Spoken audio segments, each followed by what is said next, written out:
DID에 대해서 발표를 하실 심지훈님이시고요. 저희 인터페이스 공과에서 야심차게 초대하신 분입니다. 네, 안녕하세요. 저는 심재훈이고 이번에 초대를 받아서 셀프 소버린 아이덴티티 자주적 신원 증명에 대해서 좀 발표를 해달라고 부탁을 받아서 발표하도록 하겠습니다. 일단 그 앞부분에 메타마스크로 메타 트랜잭션을 가지고 로그인을 하는 걸 보여주셨는데요. 이제 이 셀프 소버린 아이덴티티 SSI라고 부르고 그 밑에 있는 여러 가지 기술 중에 하나인 이제 DID를 사용해서 이제 요즘에 이게 디센트럴라이즈 아이디인데 탈중앙 신원을 가지고 로그인을 하고 이런 것들을 할 수 있는 그런 기술입니다. 네, 제가 오늘 발표할 거는 맨 처음에는 왜 SSI를 써야 되는지에 대해서 제가 잠깐 얘기를 할 거고요. 그리고 SSI를 이루는 네 가지 요소들, 그리고 그거를 활용해서 어떤 유즈 케이스가 나올 수 있는지 그런 것들에 대해서 빠르게 발표하도록 하겠습니다.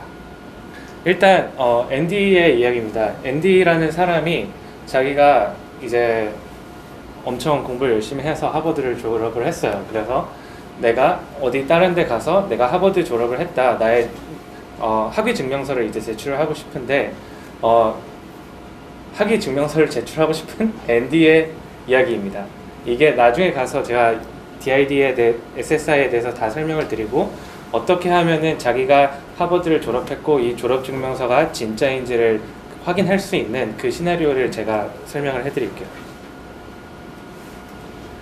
일단 맨 처음에 저희가 1세대, 2세대, 3세대 신원 증명, 인터넷에서의 온라인 신원 증명을 이렇게 세 가지로 나눌 수가 있는데요. 첫 번째는 사일로드 아이덴티티라고 저희가 서비스별로 예를 들어서 네이버에 간다, 카카오에 간다 이러면 서비스별로 아이디 패스워드가 따로따로 등록이 필요했었죠. 하지만 저희가 이용하는 그 서비스마다 통일되지 않은 비밀번호 정책 때문에 비밀번호가 어디서는 10자리 넘겨야 된다 이래서 10자리 넘기는 거 만들었더니 저쪽에서 12자리 넘기라고 해서 12개 만들고 6자리, 8자리 이렇게 해서 통일되지 않은 비밀번호 정책으로 계속 까먹고 아이디와 패스워드를 기억하는 게 굉장히 어려운 그런 상황이 됐습니다.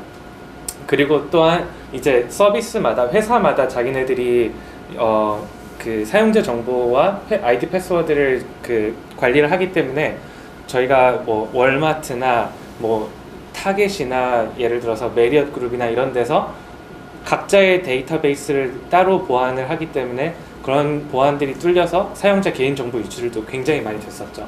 그래서 나온 게 이제 2세대 Federated Identity입니다. 연합형 신원증명이라고 보통 부르는데요.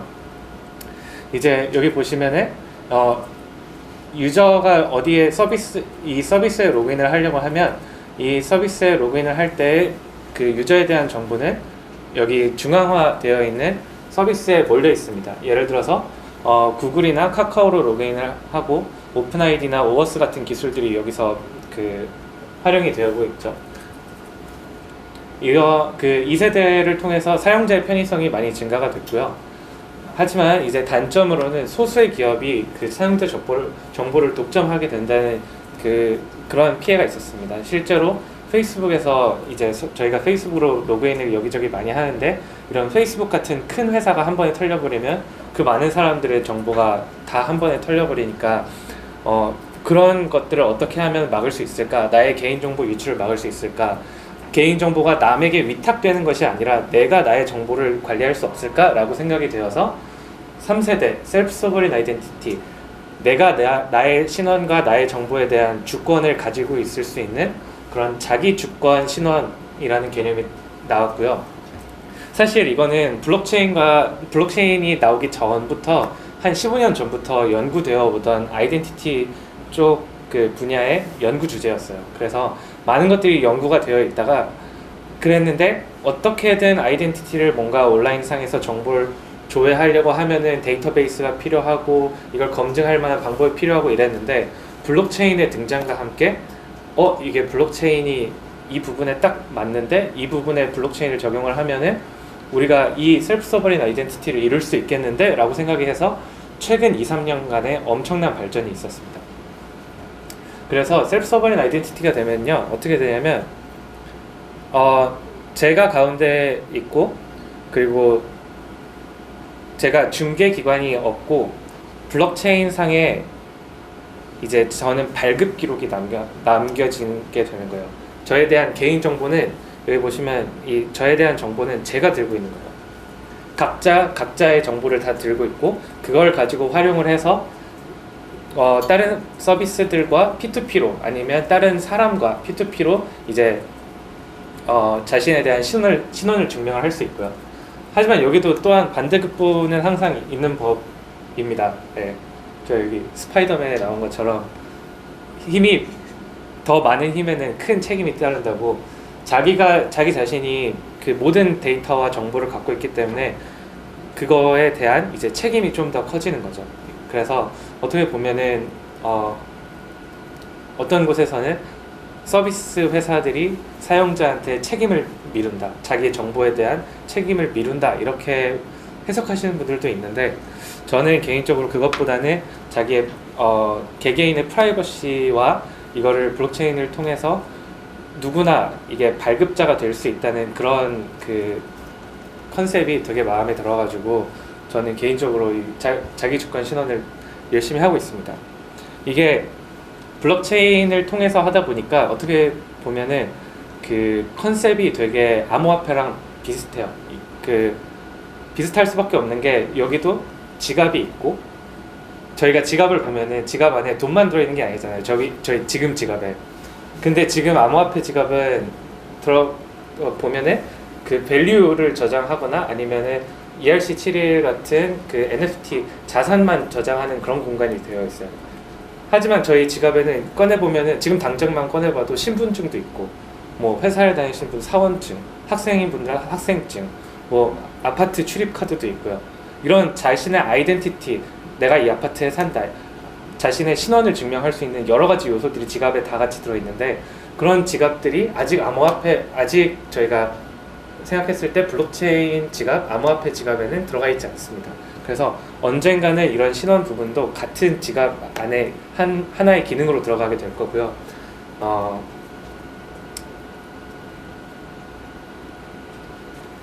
그래서 여기서는 제가 이 마지막 사진을 좀 더 확대를 해봐서 세 가지의 개념이 있습니다. 세 가지 개념이 있는데, 자기 주권 신원이 되려고 하면은 이거를 어떤 인증서라고 하면은 인증서를 발급해주는 발급기관이 있어야 되잖아요. 발급기관을 이슈어라고 부르고요.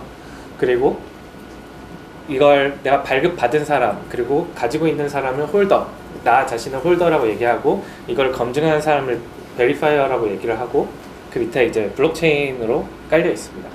그리고 이슈어나 홀더나 베리파이어는 저희가 뭐 메타마스크를 쓰듯이 이 에이전트라는 걸 통해서 이 마스터 키와 이제 거기 안에 들어있는 퍼블릭 키, 프라이빗 키를 가지고 활용을 하면서 상대방이 보내준 그런 인증서나 상대방이 보낸 리퀘스트의 진위 여부를 판단할 수 있습니다. 네, 그리고 그 컴포넌트가 크게 세 가지가 있다고 제가 말씀드렸는데, 맨 처음에는 DID예요. DID는 이더리움에서 주소와 똑같습니다. 실제로 DID는 사전적으로 정의를 저희 W3C에서 공식적으로 DID 문서가 1.0이 이번에 발표가 되었는데요. 이제 DID는 URI로서 작동을 하고요. 그리고 앞에 이런 식으로 생겼습니다.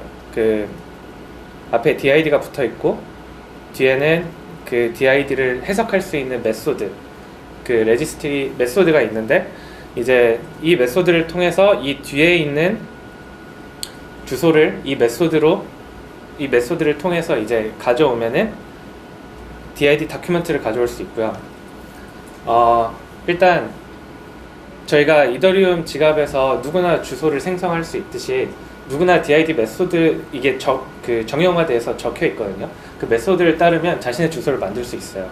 그리고 지금 가장 널리 쓰이는 두 가지 플랫폼에서도 두 가지 플랫폼 중에 하나가 이제 유포트인데, 유포트가 이더리움 기반이거든요. 그래서 이더리움 유포트에서 쓰는 주소는 이 뒤에 주소가 그냥 이더리움 주소예요. 20짜리 헥스로 되어 있고요. 그리고 DID는 주소이며 이제 마스터 키를 사용해서 만들 수 있고요. 그리고 DID와 DID 다큐먼트가 있는데 이제 DID는 그 주소의 개념이라 생각하면 DID 다큐먼트는 뭐냐? 그러면 DID와 DID 다큐먼트는 키 밸류 관계예요. 그냥 키 밸류 데이터베이스에서 내가 키를 주면은 밸류를 꺼내주잖아요. 그래서 DID 주소는 내가 갖고 있고요. 그 DID 다큐먼트, DID를 설명하는 그런 그 밸류는 블록체인 위에 기록이 되어 있는 거예요. 그러면 제가 만약에 이걸 가지고 DID를 가지고 DID 다큐멘트를 가져오고 싶다. 그러면 그냥 단순하게 블록체인에서 그걸 그 리졸브 해줄 수 있는 그 스마트 컨트랙트에다가 내가 그 키를 주면은 얘가 DID 다큐멘트를 이렇게 불러주는 거예요. DID 다큐멘트에는 어떤 정보들이 저장이 되어 있냐면 자신의 그 DID와 연관되어 있는 퍼블릭 키 이렇게 저장이 되어 있고요. 이게 예시로 이렇게 나와 있는데 뭐 예를 들어서 뭐 서비스 엔드포인트가 이 서비스를 쓸 때에 내가 이 DID를 쓰고 이 DID 타입은 뭐 Verifiable Credential 서비스야 뭐 이런 식으로 되어 있는 거고요. 그래서 블록체인에 요즘에 신원을 올리거나 뭐 의료 정보를 올린다, 자기 개인 정보를 올린다 이렇게 했을 때 개인정보 보호법에 굉장히 이제 민감하게 적용이 되는데 그런 것들에 비해서 이제 DID 같은 경우는 어떠한 개인정보도 블록체인 상에 저장이 되지 않습니다. 자신을 나타낼 수 있는 정보가 하나도 없고요. 이 개인정보 DID 다큐멘트를 본다고 해서 나를 찾을 수가 없어요. 거꾸로.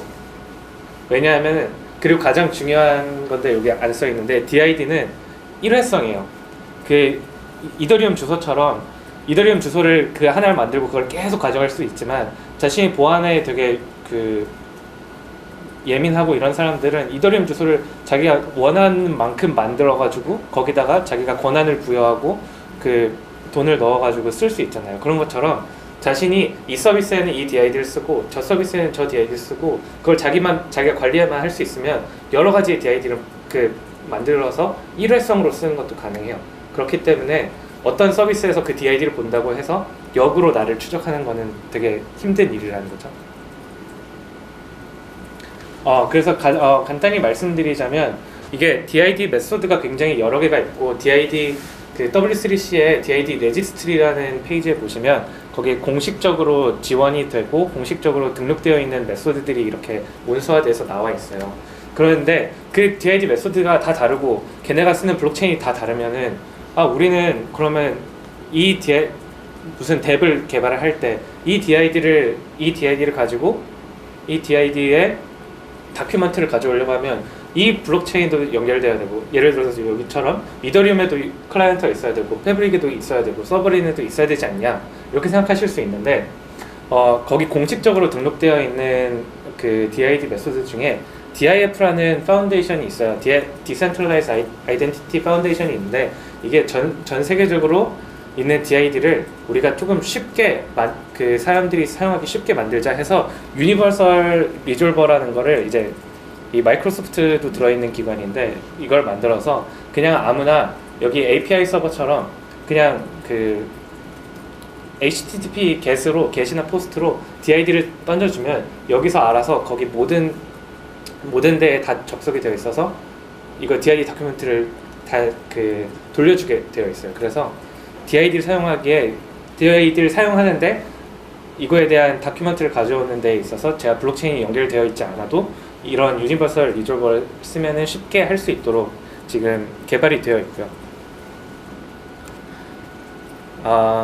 이 DID를 가지고 뭘 할 수 있냐면 이 DID 그 authentication, DID 인증이라고 하는데 그 DID와 DID 다큐멘트 안에 퍼블릭 키가 들어있다고 했잖아요. 그래서 내가 이 DID에 대한 프라이빗 키가 있고 그 퍼블릭 키가 있으면 아까 말했던 그 메타 트랜잭션처럼 제가 사인한 거를 가지고 상대방한테 논스를 가지고 사인해서 보내면 상대방이 그 DID에 대한 퍼블릭 키를 가져와가지고 그 논스를 확인을 하고 그럼 이 사람이 진짜 나한테 이 DID를 준 사람이 실제로 이 DID의 소유권이 있구나라는 걸 알 수가 있습니다. 그래서 DID를 가지고 피어-투-피어 사이에서 인증을 할 때에는 이 DID의 소유권이 내가 있다, 이 DID가 진짜 내가 가지고 있다라는 걸 증명하는 게 이 DID의 핵심이고요. 이거를 기억하셔야 이제 그 다음번에 또 연결이 됩니다. 그리고 Verifiable Credential이 있어요. Verifiable Credential은 뭐냐면 아까는 그냥 주소, ID 그 말 그 자체로 ID였다면 Verifiable Credential은 인증서예요. 내가 어떤 것들이 있다. 예를 들어서 Verifiable Credential 안에는 여러 가지 클레임들이 있는데 클레임이 뭐냐면 그 클레임은 이런 그래프 형식의 주장이라고 얘기를 하죠. 예를 들어서 클레임이 어떻게 되어 있냐면 팻이라는 사람이 example 대학교를 나왔다. A가 B의 뭐다. 예를 들어서 나의 이름은 심재훈이다. 그런 식으로 주장들이 계속 연결이 되어 있어요. 그래프 형식으로. 뭐 팻이 쌤을 아는데 쌤의 직업은 교수다. 약간 이런 식으로 쭉 나열되어 있는 그런 클레임들에 대해서 예를 들어서 공인인증서 같은 경우에도 뭐 제 이름은 뭐고 뭐 나이는 몇이고 생년월일은 뭐고 이런 정보들이 키밸류로 쭉 나와 있잖아요. 그런 것들을 저장해 놓은 게 인증서고요. 이 인증서도 아까 DID랑 다른 개념인데 이것도 또한 발급 내역이 블록체인에 쓰이고 인증서의 그 스키마 그 틀 형식이 또한 블록체인에 쓰여 있어요. 그래가지고 블록체인에서 그 Verifiable Credential 줄여서 VC라고 많이 부르는데 이런 애들을 검증을 할 때 이게 발급 내역이 있냐, 취소되지 않았냐, 그리고 스키마가 그 형식이 제대로 돼 있냐, 그리고 이걸 발급한 사람이 내가 아는 사람이냐, 이걸 나한테 전달해준 사람, 인증하고 싶어하는 사람이 내가 아는 그 사람이냐, 이 네 가지를 가지고 검증을 하면 이 인증서를 믿을 수가 있거든요. 이건 프레젠테이션인데 그 Verifiable Credential들이 예를 들어서 인증서가 여러 개가 있어요. 회사에 지원을 하려고 하면 나의 주민등록증도 있어야 되고 학위증명서도 있어야 되고 뭐 어디서는 뭐 소득증명 이런 것도 그 전 회사의 소득증명 이런 것도 가져와라 이러면 한 번에 세 개를 따로따로 내야 되잖아요. 근데 그럴 필요 없이 이걸 크리덴셜 형식으로 갖고 있으면 여러 가지의 크리덴셜을 모아서 한 번에 프레젠테이션의 형식으로 보내줄 수 있어요.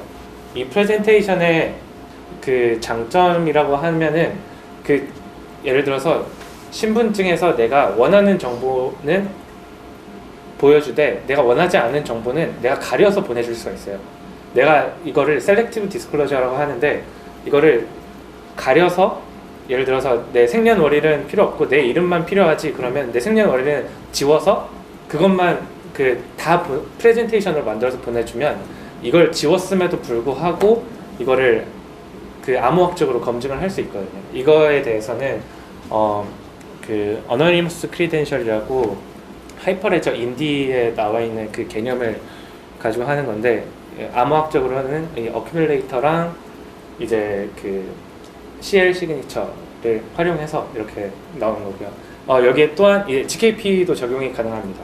예를 들어서 내 생일을 드러내고 싶지 않은데 내가 그냥 20살이 넘는 것만 성인 인증만 하고 싶어 이러면 성인 인증을 뭐 베리파이어 쪽에서 성인 인증을 해줘 이렇게 하면은 그 수식을 가지고 GKP를 만들어 가지고 사실 여기서는 GKP 중에 현존하는 거는 이제 블랙프루프를 쓰거든요. GK 스낙스나 스탁스 안 쓰고 블랙프루프를 쓰도록 되어 있는데 거기서 레인지 함수를 써가지고 내가 20살이 넘는지만 이제 확인해서 그것만 보내줘도 그것 또한 암호학적으로 이제 이 인증서가 그 유효하다는 걸 알릴 수 있습니다. 네, 그래서 보통 VC의 과정은 어떻게 되냐면요. 일단 이 인증서를 발급해주는 사람이 있죠. 인증서를 발급해주는 사람이 이제 크리덴셜을 보내고요. 홀더가 내가 이 크리덴셜을 받았다는 거를 또 사인을 해야 이제 그 인증서가 완성이 됩니다. 그래서 그걸 사인을 해서 갖고 있다가 그 사인을 해준 거에서 프레젠테이션으로 뭐 선택적으로 보여줄 수도 있고 아니면 여러 개의 VC들을 모아서 프레젠테이션으로 이제 베리파이어한테 보내줄 수 있죠. 그러면 베리파이어는 리퀘스트 했다가 이거를 검사를 하는데 맨 처음에 이제 홀더가 발급을 받을 때 이제 아이덴티파이어랑 이 형식을 이제 여기 Verifiable Data Registry라고 써 있는데 이거는 블록체인이 나오기 전이고 이 역할을 이제 블록체인이 하는 거예요. 블록체인 위에다가 이 형식 발급받은 형식도 쓰고 이슈어는 발급을 하면서 발급 내역을 쓰고 그리고 베리파이어는 여기서 보면서 이 발급된 형식과 발급 내역을 보고 그리고 여기 홀더가 건네준 프레젠테이션 안에 홀더의 DID가 들어있고 이슈어의 DID가 들어있어서 이슈어의 DID를 보면 이 사람이 정말 내가 아는 공인된 내가 원하는 그런 기관에서 받은 거구나 라는 걸 알 수 있고 홀더의 DID를 보면서 이 사람이 진짜 내가 이 인증서를 누구한테 왔는지 내가 알 수 있는 그런 사람이구나 라는 걸 이제 알 수 있습니다. 네. DKMS가 있는데 이거는 지갑이라고 보시면 편하고요. 지갑과 이거를 활용할 수 있는 에이전트라는 개념인데 에이전트에서 뭐 클라우드 에이전트도 있고 핸드폰에 있는 모바일 에이전트도 있는데 네. 원래는 하이퍼레저 인디에 있다가 이제 에리스라는 프로젝트로 분리되어 있고 다른 크립토 지갑처럼 마스터 시크릿이 있고 그걸 가지고 DID도 생성하고 프라이빗 키, 퍼블릭 키 다 생성하고 뭐 VC 생성, 보관 이런 것들, 뭐 프레젠테이션 생성 이런 작업들을 다 하는 걸 통틀어서 얘기를 하는 거고요. 네, 그래서 사실 SSI에는 4가지의 레이어가 있다고 하는데 블록체인은 여기 밑에 이거밖에 없어요. 블록체인의 영향이 되게 작고 사실 위쪽으로 가면 정부와 이런 규제와 이런 것들도 굉장히 많이 필요하고 그래서 맨 처음에는 DID가 있고 DID를 통해서 커넥션을 이루는 DID 인증이 있고요. 그리고 VC를 통해서 인증서를 하고 그리고 이 인증서를 내가 신뢰할 만한 공공기관인가 이런 것들을 확인할 수 있는 그런 것들이 있습니다. 네, 그래서 다시 ND의 얘기로 돌아오면 이걸 어떻게 적용할 수 있냐, 이게 3단 논법이거든요. 굉장히 간단한 3단 논법인데 아까 DID 인증의 핵심은 내가 이 DID를 가지고 있어 라고 했잖아요. 그렇기 때문에 맨 처음에 ND라는 사람의 DID가 있고 이걸 가지고 내가 원하는 곳에다가 이제 제출을 하면은 지금 내가 이 DID의 소유권을 갖고 있다라는 걸 알 수 있고 그리고 VC에는 ND라고 적혀 있지 않고 어떤 DID가 뭘 했어 라고 적혀 있기 때문에 이 VC를 받은 사람은 그 DID가 뭘 했는지 그 DID를 가진 사람이 하버드를 졸업했어 이것만 아는 거예요. 그렇기 때문에 이 2가지의 사실을 조합을 해서 A가 B고 B가 C면 A가 C이잖아요. 내가 이 DID를 가지고 있고 이 DID를 가지고 있는 사람이 하버드를 졸업했어 가 되면 그게 합쳐져서 내가 하버드를 졸업했어 가 되는 거예요. 기본적인 그런 개념이 됩니다. 그래서 예를 들어서 밥이라는 사람이 뭐 핸드폰을 훔쳐가지고 아니면 중간에 사용된 인증서를 가지고 다시 재활용을 해서 딴 데다가 냈다 하더라도 그 DID를 가진 사람은 하버드를 나왔는데 ND라는 사람은 그 DID를 가졌음을 그 DID의 소유권을 증명할 수가 없으니까 이제 이게 자기가 이 인증서를 탈취를 해도 다른 데서 이제 재활용을 못 하는 거죠. 뭐 리플레이 어택이나 이런 게 안 되는 거죠. 그래서 이런 게 어디에 쓸 수 있냐? 뭐 인증서 생각하시면 되게 많잖아요. 공인인증서부터 뭐 어떤 확인증명서, 기업용 아이디, 뭐 아파트를 출입하는데 이런 것도 저희가 공공기관에서 받진 않았지만 인증할 수 있는 거고 뭐 디지털 상속, 의료 정보, 그리고 뭐 싱글 사인언, 아까 메타 트랜잭션을 통한 싱글 사인언 이런 데까지 다 할 수 있습니다. 네, 감사합니다. 네, 질문. 네, 잘 들었습니다. 그러면 현재 DID가 가지는 기술적인 한계점이나 아니면 취약점이 있을까요? 사실 DID 제가 이게 2가지 부분이라고 했잖아요. DID와 VC가 있어야 내가 뭘 할 수 있다, 인증할 수 있다 했는데 DID 같은 경우는 1.0이 공식적인 문서로 나왔기 때문에 그 부분은 구현하기가 되게 쉽고 실제로 구현해놓은 오픈소스도 되게 많고요. 이더리움을 사용하신다면 유포트 같은 경우도 굉장히 오픈소스로 많이 나와 있어서 괜찮은데, 문제는 이 VC 같은 경우는 아직 버전이 0.6 정도밖에 안 돼가지고 뭐 이거에 대한 복구나 복원이나 이런 것도 아직 사실 잘 안 되어 있는 상황이에요. DID 같은 경우는 그냥 크립토 지갑이랑 똑같이 저희가 뭐 아르장 써가지고 소셜 리커버리 하듯이 똑같이 하면 되는데, VC는 조금 더 어려운 부분이 있어서 그런 부분을 많이 지금 회사들이 연구를 하고 있습니다. 사용성이나 이런 부분에서는 기존의 환경보다는 나아진다고 생각하세요? 네, 제가 그 유포트 같은 경우는 유포트 랜디아라는 그런 웹사이트 데모 해볼 수 있는 웹사이트가 있는데요. 거기서 유포트 앱 실제로 까시고 유포트로 실제로 해보시면은 사용성 면에서 저희가 기존에 쓰던 패스 앱 있잖아요. 통신사에서 나온 패스 앱, 그거랑 거의 비슷하다고 생각하시면 되고요. 인터넷 서비스를 쓸 때 대신에 패스 앱은 실명 인증만 되지만, 이거는 실명 인증뿐만 아니라 프레젠테이션으로 한꺼번에 여러 개의 인증서를 넘길 수가 있고 자기가 선택해서 넘길 수 있다는 게 조금 더 다르고요. 사용자 편리성은 그 전이랑 비슷한 것 같아요. 유포트로 로그인 딱 누르면은 페이스북으로 로그인해도 한 페이지 더 넘어갔다가 동의 누르면 다시 넘어오는 것처럼 딱 그 정도입니다. 네, 시간이 되시면 유포트 랜디아 한번 해보세요. 네. 감사합니다.